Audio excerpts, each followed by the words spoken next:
Hello दोस्तों, आनंद लेखनी blog में रोज़ की तरह आपका हार्दिक स्वागत है। मैं सबके मंगल भविष्य की कामना करता हूँ। आज सावन मास का रविवार की तिथि है और 6 तारीख है और पंचमी तिथि है। पिंगल नाम संवत्सर है। तो दोस्तों, कल के प्रकरण में आज सूर्यदेव की उपासना की जाती है। आज रविवार का दिन है।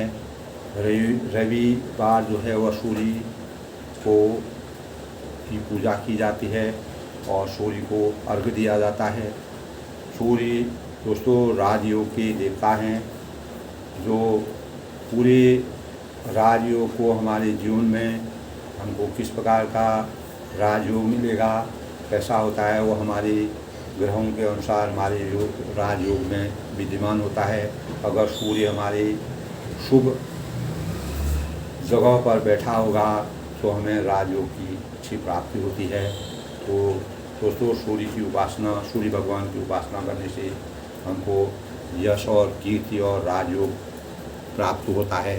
उससे हम राजयोग सबसे पहले दोस्तों इसी उपलक्ष्य में आज मैं अपने वाक्य को शुरू करने से पहले भगवान सूर्यदेव को ओम आकृष्णेन रजसा तर्जमानो निवेशयन्त अमृतं वत्स्यरं या हिरण्येन सवितां रथेनां देवो याति गुणानि पश्यत। अनंत प्रकाशवान पापनाशक सूर्य देवता आपका आवाहन करता हूँ। तो इस प्रकार से अनंत जो प्रकाश के आलोक, इस संसार को आलोक करने वाले प्रकाशवान और पापों का नाश करने वाले, अज्ञान रूपी अंधकार को ज्ञान रूपी प्रकाश का सृजन करने वाले देवता मैं आपका आह्वान करता हूँ। ओम जपा कुसुमं शंका शिवेयं पद्मा तमोऽहिं पापाग्नं सूर्यम् आवाहम्यम्। ओम विश्वानि देवो सरितो दुर्तानि पराशुव यद्भद्रं तन्नाशुव। हे तेजवान पापहर्ता सूर्यदेव जी, आप मेरी पूजा में पधारें और हे सविता सूर्य भगवान अनिष्ट दूर और मेरे जीवन में, हमारे जीवन में जिस प्रकार की अनिष्ट हो उनको दूर करो और अभिष्ट और अधिक से अधिक शुभ लक्षणों को, अभिष्ट कामनाओं को हमारे जीवन में उपलब्ध कराएं। इस प्रकार से दोस्तों सूर्य भगवान को रविवार के दिन सूर्य अर्घ यही सूर्य सस्तान तेजो अपने ग्रह जो भी हम अर्घ देते हैं, भगवान सूर्य की उपासना करते हैं, तो सूर्य देव जो हैं यह हमारे यश और राजयोग के प्रतीक हैं। सूर्य प्रकाशवान हैं। जिस प्रकार प्रकाश से पूरा संसार आलोकित हो जाता है, उसी प्रकार हम अपने जीवन को आलोकित करने की भगवान सूर्य से कामना करते हैं। दोस्तों, कल के अंक में जैसे कि रामायण के बालकांड में तुलसीदास जी ने सगुण और निर्गुण भक्ति को रा, र, आ और माँ शब्द में निहित है। यानी सगुण और निर्गुण से ही उच्च नाम राम नाम का है। और इसी सगुण में सभी चीज़, चंद्रमा और सूर्य इसमें विद्यमान हैं, अच्छी बुराई इसी में विद्यमान है। सगुण निर्गुण का सार जो है सब राम नाम में निहित है। यानी हमारे जीवन में जितनी भी चीज़ें होती हैं, जो भी चीज़ें हैं, वह सब राम नाम में निहित हैं। इस ढंग से, इस प्रकार से तुलसीदास ने रामचरितमानस को बालकांड में पूरा सार रूप में सगुण और निगुण के बीच में कोई भेद नहीं है। ये एक दूसरे के एक ही पहलू के दो रूप हैं। और इससे भी बढ़कर भगवान रामचंद्र जी का नाम है। राम का नाम अगर हम सुमिरन करेंगे तो हमारे, चाहे हम सगुण ब्रह्म की उपासना करें, निर्गुण ब्रह्म की उपासना करें, तो वह हमारे लिए फलीभूत है। राम नाम का अगर हमको, यानी ब्रह्म राम ते नाम बड़ो वरदायक वरदान, रामचरित सत कोटि महान लिए महेश दिया। यानी इस प्रकार नाम निर्गुण ब्रह्म और सगुण राम दोनों से भी बड़ा है। सब निर्गुण और सगुण दोनों में कल भी मैंने बताया बोला था दोस्तों, निर्गुण और सगुण से बढ़कर रामचंद्र का नाम है। यह वरदान देने वालों को भी वर देने वाला है। वरदान देने वालों को जो लोग वर देते हैं, जो देवता लोग हमको वरदान देते हैं, उनको भी ये वर देने वाले हैं। जैसे ब्रह्मा विष्णु महेश हैं, जो सारे संसार को जिन्होंने वरदान दिया, और उनको भी वर देने वाले हैं। यानी शिव जी ने भी अपने हृदय में यह जानकर ही 100 करोड़ रामचरित्र को, इस राम नाम को सार रूप में चुनकर ग्रहण किया। शिव जी, भगवान शिव ने भी, जो शिव निरंकारी थे, जो सब कुछ जानते थे, देवों के देव जो कहलाते हैं, वह भी भगवान का स्मरण करते थे, क्योंकि भगवान ने मानव रूप में अवतरित होकर पूरे विश्व की मर्यादा का सृजन किया, और मर्यादा के अनुसार चलने के लिए, मानव मात्र के कल्याण के लिए अनेक प्रकार के कार्य किए। दोस्तों, इसी से आगे के, जैसे कि सगुण निगुण, इसी से आगे मैं बताता हूँ। नाम प्रसाद शंभु अविनाशी, साधु अमंगल मंगल राशि, सुख संगाद सिद्ध मन रोगी, नाम प्रसाद ब्रह्म। यानी नाम ही के प्रसाद से शिव जी अविनाशी है। शिव का नाम ही ऐसा है, सत्यं शिवं सुंदरम। सत्यम शिवम, सत्य ही शिव है, शिव ही सुंदर है। यानी और अमंगल वेश वाले होने पर भी कोई वेशभूषा नहीं है, चारों तरफ भस्म रमाए हुए हैं, सांपों की माला है, दिव्य जटाएँ हैं, अनेक और त्रिशूल धारण किए हुए हैं, मुंडमाला उनको धारण किए हुए हैं। ऐसे भगवान शिव जी, जो कि मंगल की राशि हैं, सुखदेव जी और शंकादि सिद्ध मुनि योगीगण नाम के प्रसाद से ब्रह्मानंद को भोगते हैं। यानी इस प्रकार के नाम के जो भगवान शिव जी हैं, वो अविनाशी हैं, वो भी रामचंद्र जी के गुणगान को गाते हैं। उनको भी रामचंद्र के नाम में आनंद की अनुभूति है। नारद जानहु नाम प्रतापु, जग प्रिय हरिहर प्रिय आपू, नाम जपत प्रभु कीन प्रसादु, भगत शिरोमणि भी प्रहलाद। यानी नारद जी ने नाम के प्रताप को जाना है। हरि सारे संसार को प्यारे हैं, हरि को हर प्यारे हैं, और आप नारद जी हरि और दोनों को प्रिय हैं। यानी नाम के जपने से प्रभु की कृपा के जितने प्रसाद भक्त शिरोमणि हो गए हैं। अनेक रामचंद्र के नाम को जपने से नारद जी ने पूरे देवताओं की मंडली में, नारद जी एक प्रकार के सूचना वाहक थे, एक दूसरे को सूचना पहुंचाते थे, एक दूसरे की गतिविधि का पता करते थे।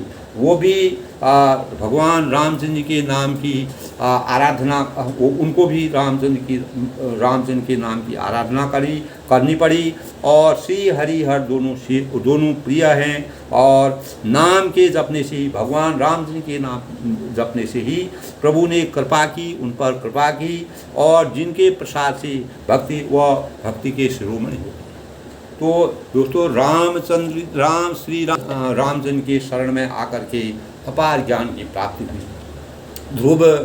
ध्रुव सगलानि जप्यों हरिनाऊ, पापों अचल अनुपम ठाऊ, सुमेर पवन सुत पावन नामू, अपने बस करी राखे राम। यानी ध्रुव तारा होता है। ध्रुव जी ने भी ग्लानि से विमाता के वचनों को दुखी होकर सकाम भाव से हरि नाम को जपा, और उनके प्रताप से अचल अनुपम स्थान ध्रुव लोक प्राप्त किया। ध्रुव लोक ऐसा होता है, ध्रुव एक तारा होता है, जो उनका एक क्षेत्र है, वो एक ही जगह पर स्थायी रूप से व्याप्त है, और उनकी अपनी चमक है। तो हनुमान जी की ने पवित्र नाम का स्मरण करके श्री राम जी को अपने वश में कर रखा है। यानी हनुमान जी ने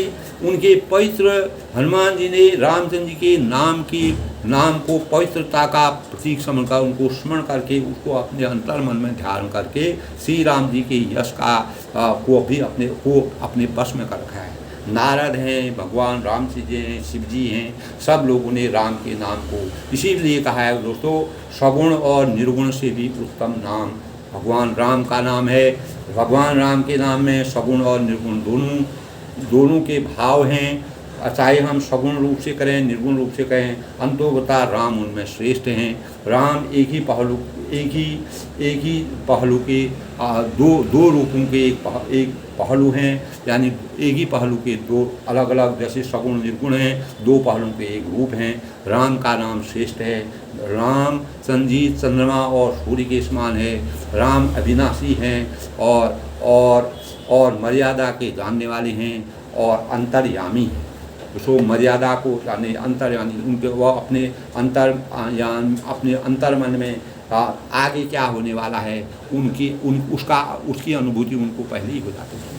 इसी प्रकार ध्रुव जो एक जगह अटल रहे हैं, उन्होंने भी राम के नाम से अपने लोक को प्रसिद्ध किया और अपनी गुणगाथा का वर्णन किया, भगवान राम जी का लगातार स्मरण किया। अभी तो अजा मिल गज गनिराऊ भय मुकुर हरि नाम पाओ, यानी राम जी के प्रभाव से कितने लोग प्रभावित होकर के अपने जीवन को से मोक्ष प्राप्त करके, इस संसार से मोक्ष प्राप्त करके और हमेशा अपने जीवन को सुखमय बना गई। कहूँ कहा लगी नाम बढ़ाई, राम न सकी नाम गुण गाई। यानी नीच अजामिल को नीच इसलिए बताया गया कि अजामिल नीच गज गणिका वैश्या, गणिका जो थी वैश्या थी और श्री हरि के नाम के प्रभाव से मुक्त हो गई। यानी भगवान हर प्रकार के, अगर कोई कितना भी अत्याचारी होता है, कितना भी पापी होता है, कितने भी गलत कार्य करने वाला होता है, अगर वह अंततोगत्वा भी भगवान के शरण में, भगवान राम जी के शरण में आते हैं तो उनका भी इस संसार से बेड़ा पार हो जाता है, वह भी इस संसार से पार हो जाते हैं। अनेक प्रकार के अत्याचार करने वाले लोग और इस प्रकार के लोगों को ज्ञान प्राप्त हुआ, भगवान ने अपने शरण में लिया, भगवान ने अंततोगत्वा उनको मोक्ष प्राप्त किया। और इस प्रकार से कितना भी गलत से गलत काम करने वाला, जो जिनके कार्यों में गलती होती है, लोगों के लिए विघ्न बाधक होते हैं, उनको नीचता का प्रतीक किया। नीचता कोई जाति विशेष से मतलब नहीं है। नीच का मतलब होता है कि कार्यों में अगर हम अपने अच्छे कार्य नहीं करेंगे हम नीच कहलाएंगे। अगर हम अच्छे कार्य करेंगे, समाज सुधारक काम करेंगे, लोगों के हित की काम करेंगे, कल्याणकारी कार्य करेंगे तो हम उच्च कहलाएंगे। मानव जीवन सब एक समान है। भगवान की नज़रों में मनुष्य मात्र एक समान है। इसीलिए उन्होंने मानव जीवन में मानव अवतार लेकर के इस संसार को मर्यादा के अनुरूप बनाने की कोशिश की। तुलसीदास जी और वाल्मीकि जी ने अपने उसमें भगवान को, उन वाल्मीकि जी को भी ज्ञान प्राप्त हुआ, भगवान ने अपने शरण में लिया।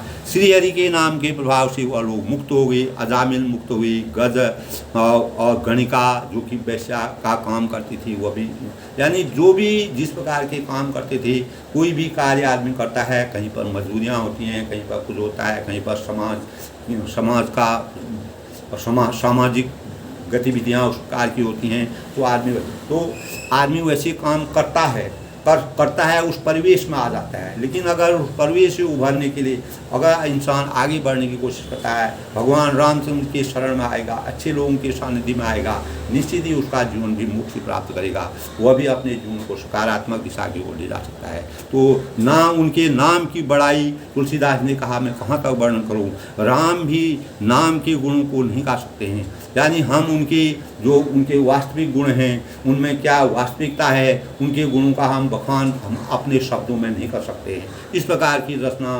भगवान के बारे में, इस प्रकार की रचना तुलसीदास ने की थी। तुलसीदास ने भरसक प्रयास यही किया कि मैं वाल्मीकि द्वारा निर्मित रामायण को इस ढंग से पेश करूं कि पूरी मर्यादा उसमें समाहित हो। नाम राम को कलप तरु कल कल्याण निवास, जो सुमिरत भयो भांगते तुलसीदास। यानी कलयुग में राम का नाम कल्पतरु, मन चाहा पदार्थ देने वाला है।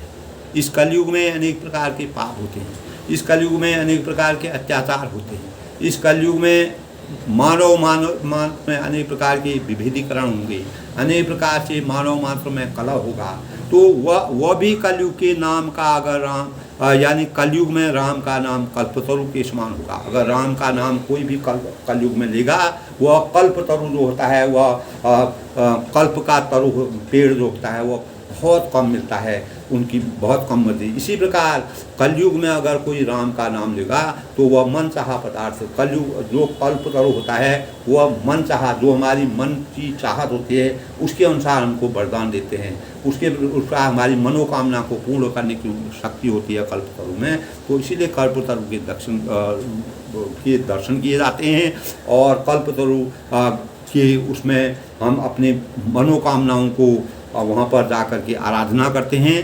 तो रामचंद्र की शरण जो है कलयुग में कल्पतरु के वृक्ष के समान है और कल्याणकारी है और हमको मुक्ति से पार करने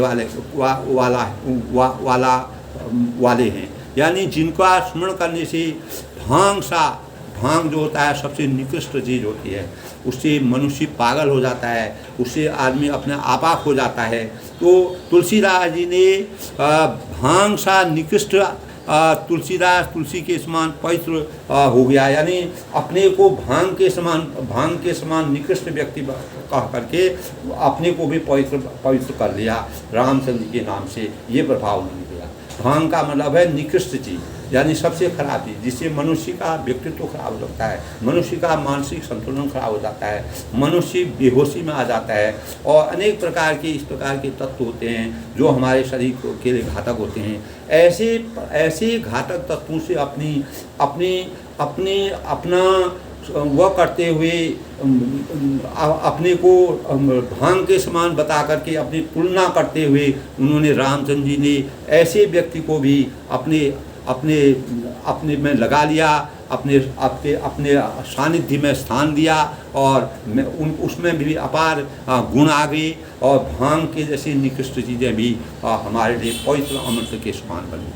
नाम राम जो कल्पतरु, इसी लिखा है दोस्तों, राम नाम जो कल्पतरु कलि कल्याण निवास। तो कलयुग में राम का नाम कल्पतरु, मन चाहा मनोवांछित फल देने वाला जो होता है, कल्याण का जिनमें निवास है और मुक्ति का सबसे बड़ा घर है, जिनको स्मरण करने से भांग के समान निकृष्ट अपने को समझते हुए तुलसीदास ने तुलसी के समान भांग के समान निकृष्ट व्यक्ति भी पवित्रता की प्राप्ति कर गया। तो राम नाम में इतनी शक्ति है और हम उसी राम नाम का वर्णन कर रहे हैं। चहु जुग तीन काल तिहु लोका, भय राम जब जीव विषेका, वेद पुराण संत मते हु, सकल सुगत फल राम रही। यानी केवल कलयुग ही बात नहीं है, यह केवल कलयुग में ही नहीं है दोस्तों, चारों युगों में कलयुग, त्रेता, द्वापर, सतयुग, कलयुग, यानी चारों युग जो हैं, चारों युगों में, तीनों कालों में और तीनों लोकों में नाम जप कर जीव शोक रहित हो जाते हैं।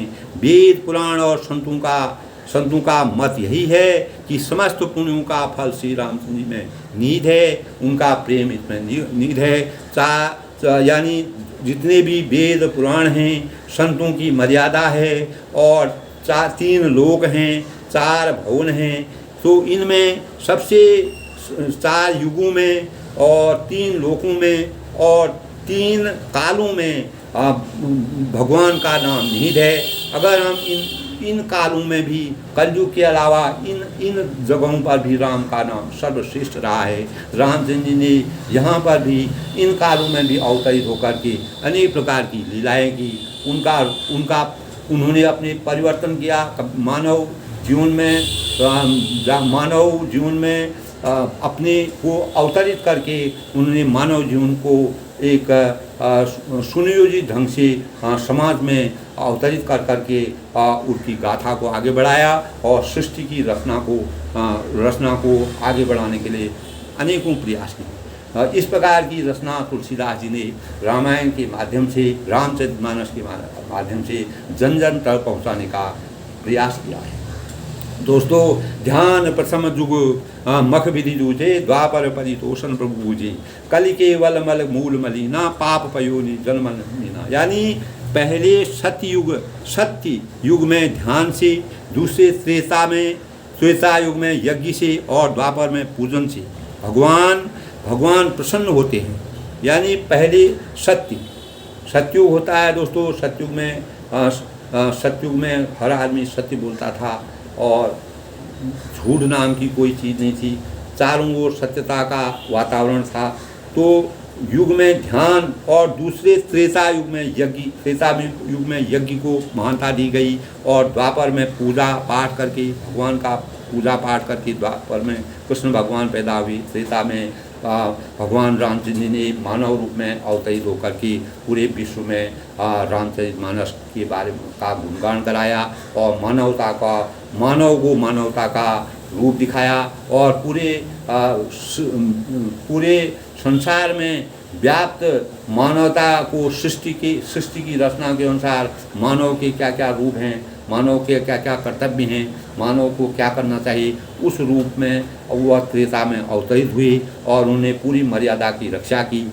और कलयुग केवल पाप की जड़ और मलिन है। कलयुग को पाप की जड़ मानता है। जितने भी पाप होंगे, जितने भी गलत कार्य होंगे, जितने भी व्यभिचार होंगे, जितने भी प्रकार के बाहरी आडंबर होंगे, लोग बाहर से सुंदर दिखेंगे लेकिन अंदर से वह लोगों का अहित करेंगे अपने स्वार्थ के लिए, अपने निजी हित के लिए। कलयुग में अनेक अवतारों में लोग अवतरित होते हैं जिनका केवल काम धन कमाना होता है, यानी धन कमाने के लिए वह इस संसार में अवतरित होकर के अनेक प्रकार के गलत से मलिन कार्य करके लोगों को ठगते हैं, लोगों को भ्रमित करते हैं, लोगों को की दिशा और दशा से उनकी दिशा और दशा को गलत मार्ग में प्रवेश करते हैं और भगवान का नाम लेकर के अनेक आडंबरों को रद्द करके अपने धन कमाने की चेष्टा करते हैं। तो इस प्रकार कलयुग में अनेक प्रकार की मलिन और पाप से भरा हुआ कलयुग है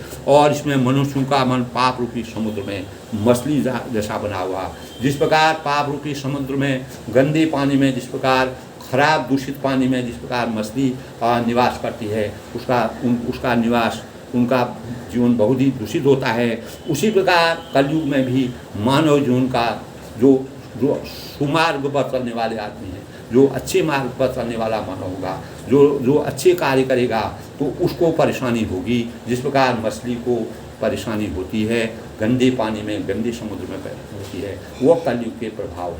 ये भगवान के रूप को कलयुग में किस प्रकार से भगवान ने अपनी मर्यादा का वर्णन किया है। तुलसीदास ने इन बातों को अपने भावों से, अपने विचारों से, अपनी समझ से, अपनी समझबूझ से और भगवान का उनके अंदर सरस्वती का वास हुआ, उसी कारण उन्होंने इसकी व्याख्या की जो आज हमारे सामने सार्थक रूप में अवतरित होता है। हम उसको अपने आँखों से देख रहे हैं, प्रत्येक व्यक्ति देख रहा है। आज के समय में राजनीति में देखिए, धार्मिक में देखिए, आध्यात्म में देखिए, चारों तरफ जो है व्यभिचार ही व्यभिचार फैला हुआ है, कहीं पर सत्यता नाम की चीज़ नहीं है। तो कलयुग में इस प्रकार के मलिन कार्य होंगे, लेकिन फिर भी भगवान का नाम अगर ऐसे में भी अगर अर्थात पाप के सभी अलग होना नहीं चाहते हैं। कलयुग में यही है कि लोगों को जहाँ से धन मिलेगा, जहाँ से उनको अपना स्वार्थ पूरा हुआ, जहाँ से उनकी भरपाई होगी, वह उस प्रकार का करना, यानी त्याग की भावना कलयुग में नहीं होगी। इससे ध्यान, यज्ञ और पूजन नहीं कर सकते हैं। अगर हमारे अंदर व्यभिचार होगा, वास्तविक ज्ञान और ध्यान हम नहीं कर सकते। आज पूजा सब कराते हैं, सब लोग पूजा करते हैं, अनेक पंडित लोग पूजा करते हैं, लेकिन उनका एक ही कर्तव्य, एक ही विचार रहता है कि केवल धन कमाएं।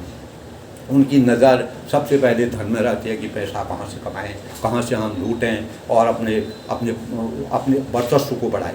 अपने वर्चस्व को बढ़ाने के लिए उन्होंने धन को अर्जित करने के अनेक प्रयास किए। दोस्तों, फिर भी मैं कहता हूँ कि आज के ज़माने में, आज इस कलयुग में हमको किसी भी इस प्रकार के लोगों से भ्रमित नहीं होना चाहिए। भगवान पर आस्था है, अपने अंतर्मन और बाहर मन सीधे तुलसीदास ने कहा है, हम अगर अंतर्मन और बाहर मन से कहीं पर भी भगवान का पूजन करेंगे तो हमारा जीवन उसी में सकारात्मक होगा। हम किसी के आडंबर में, भ्रम में, जाल में और अनेक प्रकार के बाहरी आडंबर दिखा करके लोगों के साथ सट कबर करने वाले लोगों के संपर्क में आएंगे तो निश्चित ही हम कलयुग के जाल में फंस जाएंगे। तो तुलसीदास ने इस कलयुग के जाल से बचने के लिए राम नाम को अपने अंतःकरण में अंदर और भीतर दोनों से व्याप्त करने की प्रेरणा से हमको प्रेरित किया है। दोस्तों इसी प्रकार का है, नाम काम तनु काल कराला, सुमिरल सुमन सकल जग ज्वाला, राम नाम कली अभिमत बदाता, हित पर लोग विदुमा था। कि ऐसे कराल कलयुग के काल में तो नाम ही कल्प वृक्ष है, जो स्मरण करते ही संसार की सब जंजालों का नाश कर देने वाले हैं। यानी कल्प तरो जैसे रामचंद्र जी का नाम अगर ऐसे में भी अगर आदमी स्मरण करता है, वो भी उसके लिए कल्प तरो यानी मनोकामनाओं से परिपूरित कर देते हैं। कलयुग में यह नाम मनोवांछित फल देने वाला होता है, मन के अनुसार फल देने वाला, परलोक का परम हितैषी और इस लोक का माता पिता है। अर्थात परलोक में भगवान का परम नाम देता है और इस लोक में माता पिता के समान इस प्रकार की पालन और रक्षण करता है। यानी रामचंद्र जी का नाम अगर हम ऐसे व्यभिचार अनेक प्रकार के दुराचार करने पर भी, गलत कार्य करने पर भी अगर हम रामचंद्र जी का नाम, राम नाम का अपने मन में ध्यान करते हैं, तो उससे भी हमको जिस प्रकार कल्पतरु हमारे मनोवांछित फलों का दाता है, उसी प्रकार राम नाम जो है हमारे जीवन के लिए मनोवांछित फलों का, तो कल्पतरु के समान कलयुग में रामचंद्र जी का नाम व्याप्त है। तो जो माता पिता के समान सब प्रकार से हमारा भरण पोषण करेगा, करने का द्योतक है। नहीं कलि कर्म न भगत विवेकु, राम नाम अवलंबनेकु, काल नेम कलि कपट निधानु, नाम सुमद समरथ हनुमान। यानी कलयुग में न कर्म है न भक्ति है। आदमी कलयुग में निश्चित है, उत्तरकांड में कलयुग का पूरा वृत्तांत है दोस्तों। बालकांड में सार रूप में भगवान तुलसीदास जी ने भगवान की मर्यादा के अनुसार कलिकाल यानी कलयुग में आदमी, कोई भी व्यक्ति हो, कोई मानव हो, कोई भी प्राणी हो, वह अपने कर्मों से पीछे भागेगा। यानी कर्म प्रधान विश्व रचि राखा, यानी कर्मों के अनुसार वह कार्य नहीं करेगा, न और किसी प्रकार की वास्तविक भक्ति नहीं होगी। भक्ति का स्वरूप होगा, भक्ति का आकार होगा, सभी चीज़ होगा, लेकिन वास्तविक अंतर मन से भक्ति नहीं होगी। भक्ति के अंदर हर जगह स्वार्थ निहित होगा, स्वार्थ छिपा होगा, और ज्ञान भी आदमी केवल अपने स्वार्थ के लिए प्राप्त करेगा। ये कलयुग का प्रभाव होगा। राम नाम ही इस प्रकार के व्यभिचारों से बचने के लिए, यानी कर्म से हीन, भक्ति से हीन, ज्ञान से हीनता की भावनाओं को समाप्त करने के, भावनाओं में आदर के भाव पैदा करने के लिए, हमारे पास केवल राम नाम का आधार है। अगर हम राम नाम का नाम लेंगे तो न हमको, यानी जो हम कर्म से पीछे, कलयुग में कर्म से पीछे हटेगा, भक्ति से पीछे हटेगा, ज्ञान से पीछे होगा, सभी जगह कहीं न कहीं अपना निजी स्वार्थ होगा। लोग अपने वर्चस्व को बनाने की ओर वर्चस्व को बनाने की कोशिश करेंगे, और वास्तविक ज्ञान, भीतर और अंदर का ज्ञान कोई वास्तव में ज्ञान नहीं प्राप्त करेगा। इस प्रकार का परिवेश कलयुग का होगा कि आदमी की मजबूरी होगी, वह इस प्रकार के कार्य करने के लिए मजबूर होगा। लेकिन फिर भी अगर हम रामचंद्र जी का नाम इस कलयुग में लेते हैं तो वही हमारे जीवन का सबसे बड़ा आधार होगा, वही हमारे लिए संबल का काम करेगा। कपट की खान कलयुग की काल नेमी के लिए राम नाम की बुद्धिमान और समर्थ हनुमान जी हैं। यानी कलयुग के देवता भगवान हनुमान जी को माना गया है। हनुमान जी ब्रह्मचारी जीवन यापन करते थे, तो कलयुग में भगवान हनुमान जी का ध्यान लगाने के लिए रामचंद्र जी ने हनुमान जी को ये वरदान दिया था कि तुम हमेशा अमर रहोगे, अजर रहोगे। तो हनुमान जी का ध्यान भी इस कलयुग में राम नाम की ही बुद्धिमान और समर्थ हनुमान जी हैं। यानी हनुमान जी जो है वह समर्थवान होंगे। वास्तव में जो है कलयुग में हनुमान जी को बहुत माना जाता है। हनुमान जी के मानने से ही कलयुग का आधार स्तंभ बचा हुआ है। रामचंद्र जी ने एक अंश था, वह हनुमान जी का अंश था, उसको कलयुग के लिए रखा। और कलयुग में अनेक प्रकार के पाप और कर्महीन, भक्तिहीन, ज्ञानहीन होने पर भी भगवान का नाम अगर हम लेते हैं तो हम वास्तविक जीवन की प्राप्त करते हैं। राम नाम नर केसरी, कनक कशिब काल, जापग जन प्रहलाद जिमी, पाल हिंदली सुरसा। यानी राम नाम श्री नरसिंह भगवान हैं। नरसिंह भगवान कलयुग हिरण्यकश्यप हैं। हिरण्यकश्यप ने क्या किया? हिरण्यकश्यप ने अपने पुत्र को अनेक प्रकार की वेदना दी, क्योंकि वह भगवान को मानते थे, राम को मानते थे। इसीलिए हिरण्यकश्यप ने अपने पुत्र को ही अनेक प्रकार की सजा यातना दी। और इसीलिए कहा है राम नाम नरसिंह भगवान के समान है। राम का नाम नरसिंह भगवान, जिन्होंने अवतार लेकर के, सिंह का अवतार लेकर के इस संसार को दृढ़ रखने की कोशिश की, मजबूती प्रदान की। तो कलयुग में जो ये कलयुग का काल चल रहा है, ये हमारे लिए हिरण्यकश्यप के समान है। इसमें अपने पुत्र को ही आदमी मार देगा और पुत्र ही माँ बाप को मार देगा। अनेक प्रकार की इस प्रकार की घटनाएं कलयुग में हो रही हैं, जो कि आज साक्षात रूप में हमारे सामने विद्यमान है। जप करने वाले जन जो प्रहलाद, जो हिरण्यकश्यप के पुत्र थे, प्रहलाद थे, रात दिन भगवान की आराधना करते थे। उनको बचपन से ही भगवान के सानिध्य में वह आ गए। और एक पिता पुत्र में तभी कहा है, एक पिता के विपुल कुमारा हो वहीं रूप रंग गुण से पारा। एक ही पिता के अनेक प्रकार के पुत्र होते हैं, उनके शील गुण रंग रूप आकार भिन्न भिन्न होते हैं। इसी प्रकार पिता और पुत्र में भी अंतर होता है। पिता अगर दुष्ट भी होता है, खराब भी होता है, हो सकता है उसका पुत्र अच्छा निकल जाए, या पिता सज्जन हो, बढ़िया हो, उसका पुत्र अच्छा ना निकले। तो ये सब अपने अपने जीवन का आधार है। ये कलयुग में इस प्रकार के रूप दिखेंगे, क्योंकि हम कलयुग में प्रभाव इस प्रकार का परिवेश है कि इसमें केवल राम नाम ही सबके जीवन का आधार है। राम नाम नर केसरी कनक कशिप कलिकाल जापक जन प्रहलाद मी पालमी दल सुसा। यानी राम नाम श्री नरसिंह भगवान के समान अटल है। कलयुग हिरण्यकश्यप के समान है। हिरण्यकश्यप ने जिस प्रकार अपनी संतान को राम नाम के जपने के लिए अनेक प्रकार से सताया कि तुम राम नाम मत जपो। भगवान का नास्तिकता का प्रतीक हिरण्यकश्यप था और आस्तिकता का प्रतीक प्रहलाद जी थे, जिन्होंने अपने सब कुछ छोड़ करके अपने पिता का कहना गए। भगवान की वास्तविकता, भगवान ने उनके अंदर ये गुण प्राप्त कर दिए। इस प्रकार से उनको पैदा किया कि वही संसार में जो है अच्छाई और बुराई के बीच से, यानी अच्छाई और बुराई क्या होती है, अच्छाई क्या होती है, उसके तुलनात्मक अध्ययन करने के लिए हिरण्यकश्यप जैसे बाप और प्रहलाद जैसे पुत्र को पैदा किया, जिन्होंने इस संसार में एक मिसाल पेश की। या प्रहलाद जी ने अपने इस संसार में आकर के मिसाल प्रहलाद, तो उन्होंने अनेक प्रकार के यातना दे करके प्रहलाद को मारने की कोशिश की, लेकिन अंततोगत्वा भगवान के प्रसाद से, भगवान के आशीर्वाद उस पर प्रहलाद पर था।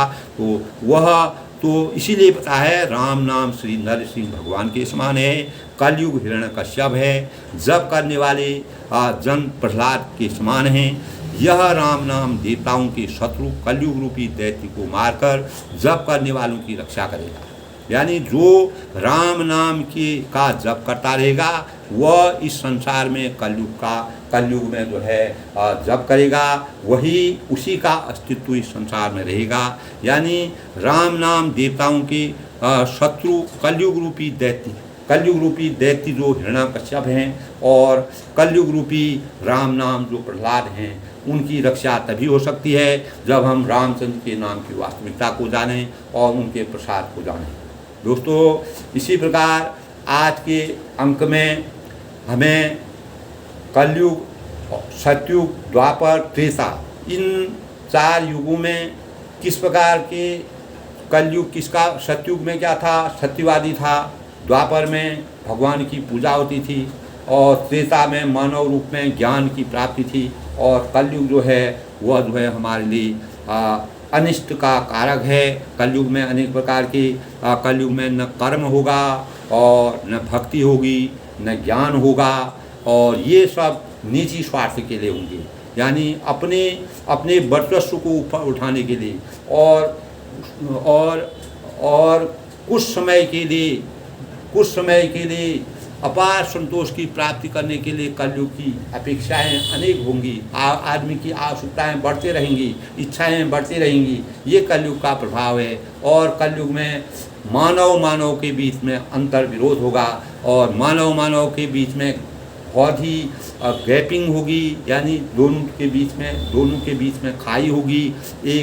यानी एक दूसरे से हर आदमी धन बनाने के लिए लोलुप होगा और इस प्रकार की प्रतिस्पर्धा रहेगी कि राम केवल इस समय ऐसे युग में हमको भगवान राम जी का नाम ही हमको सार्थक बना सकता है। वही हमारी बुद्धि विवेक को खोल सकता है। यानी हमको कर्म, भक्ति और ज्ञान इन चीज़ों को ध्यान में रखते हुए कलयुग के काल में अपनी रक्षा करने के लिए, अपने वर्चस्व को बनाए रखने के लिए और अपने कर्म के अनुसार फल की प्राप्ति करना चाहिए। अपने भक्ति के अनुसार भक्ति का संपूर्ण ध्यान रखना चाहिए और अपने ज्ञान का अर्जन करना चाहिए, जिससे हम समाज में किसी प्रकार की बुराई न करें। कर्म करेंगे, जितना कर्म करते हैं उसका फल हमें मिले। जितनी हम भक्ति करते हैं वह हमको भगवान के प्रति अर्पित हो या भगवान के प्रति हमारी लगन हो। मन इसीलिए कहा है, मन, वचन और कर्म से भगवान को जो मानेगा वो वास्तव में और सकारात्मक जीवन जाऊँगा, उसी का जीवन साकार होगा।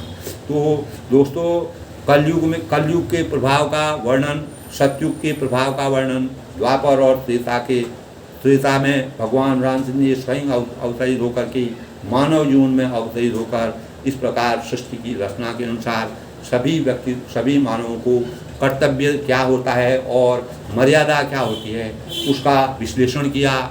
द्वापर में अनेक प्रकार की पूजा पाठ भक्ति का स्वरूप सामने आया और त्रेता में, कलयुग में दोस्तों आज का समय सभी लोग देख रहे हैं। इस कलिकाल में हमें अपने जीवन को, अपने वर्चस्व को सुनियोजित ढंग से रख करके नियमित आवश्यकताओं, नियमित इच्छाओं और अपने ज्ञान, भक्ति और विवेक से भगवान के नाम का ध्यान रखना चाहिए। उसी में हर काम में ही अपने को संतोष की प्राप्ति करनी चाहिए और भगवान का स्मरण करते रहना चाहिए। इसी से हम कलयुग के पापों से पार हो सकते हैं और अपने जीवन को सार्थक बना सकते हैं और हम किसी प्रकार के गलत मार्ग से, अज्ञान रूपी अंधकार से ज्ञान रूपी प्रकाश की तरफ जा सकते हैं। वो उसी से हमारे जीवन में वास्तविक सुख की प्राप्ति होगी। धन चाहे हमारे पास कितना हो, उससे कुछ नहीं होता है दोस्तों। एक मनुष्य होता है, वो खाता उतना ही है जितना अरबपति भी होगा वो भी उतना ही खाएगा। तो इसलिए कहा है भगवान के ऊपर राम नाम का नाम जिसके हृदय में होगा वह जो है कलयुग के पापों से मुक्ति पा सकता है। कलयुग के कर्मों के अनुसार जो कर्म करेगा उसमें उसका वह कर्म के अनुसार उसको फल मिलेगा। भक्ति करेगा, भक्ति के अनुसार भगवान की शरण मिलेगी। सही कर्म करने से आप भक्ति कर्म और ज्ञान तीनों का सामंजस्य मिला करके करेंगे तो कोई भी चीज़ आप अर्जित कर रहे हैं उसमें अपार सुख की अनुभूति होगी और शांति का वातावरण होगा और आपके जीवन में किसी प्रकार का कष्ट नहीं होगा। इन्हीं भावों के साथ मैं सबके मंगल भविष्य की कामना करता हूँ। आज के ब्लॉग में दोस्तों बस इतना ही। फिर किसी दूसरी ब्लॉग के साथ मैं आपको मिलता हूँ और तब तक के लिए मैं बड़ों को नमस्कार करता हूँ, छोटों को मैं आशीर्वाद देता हूँ, सबके मंगल भविष्य की कामना करता हूँ। और फिर से दोस्तों कि हमें इस कलयुग के प्रभाव से बचने के लिए अपने को नियमित रखना है, अपने को सुसंगठित करके रखना है। अत्यधिक धन के और लोभ मोह क्रोध को त्याग करके अपने जीवन को सरल और सात्विक बनाना है और किसी प्रकार के आडंबरों, व्यभिचारों और अनेक प्रकार की सामाजिक बुराइयों से बचकर अपने अस्तित्व को बनाने की कोशिश करनी चाहिए। कर्म के अनुसार आपको जो मिल रहा है उसी में अपने को संतुष्ट रखें। जो आपका ज्ञान है, ज्ञान की पराकाष्ठा को ध्यान में रखते हुए और भक्ति मार्ग का अनुसरण करते हुए राम का नाम लेकर के आगे बढ़ें, निश्चित ही हमारा जीवन सकारात्मक होगा। हम अच्छी दिशा को प्राप्त करेंगे। अगर हमारे संस्कार अच्छे होंगे, हमारे अंदर कर्म ज्ञान और भक्ति के प्रति अपार अटूट लगन होगी, तो हम उन्हीं तीनों शक्तियों से राम के नाम को प्राप्त कर सकते हैं और श्री रामचंद्र जी का आशीर्वाद हमारे ऊपर बना रहेगा और हमारा जीवन सार्थक रहेगा। इन्हीं भावनाओं के साथ सबके मंगल भविष्य की कामना करता हूँ और सबको मेरा नमस्कार, सबको मेरा छोटों को मेरा आशीर्वाद, बड़ों को मेरा नमस्कार। सबके मंगल भविष्य की कामना के साथ आज रविवार के शुभ अवसर पर सब लोग खुश रहें, प्रसन्न रहें, मस्त रहें, सबका जीवन अच्छा रहे, सबका जीवन सार्थक रहे, सब लोग सकारात्मक दिशा की ओर रहें और राम रूपी नाम को कलयुग के पापों से बचने के लिए केवल राम का नाम ही हम अपने जीवन का आधार बनाएं। इसी से हम जीवन में सार्थकता पाएं। सबका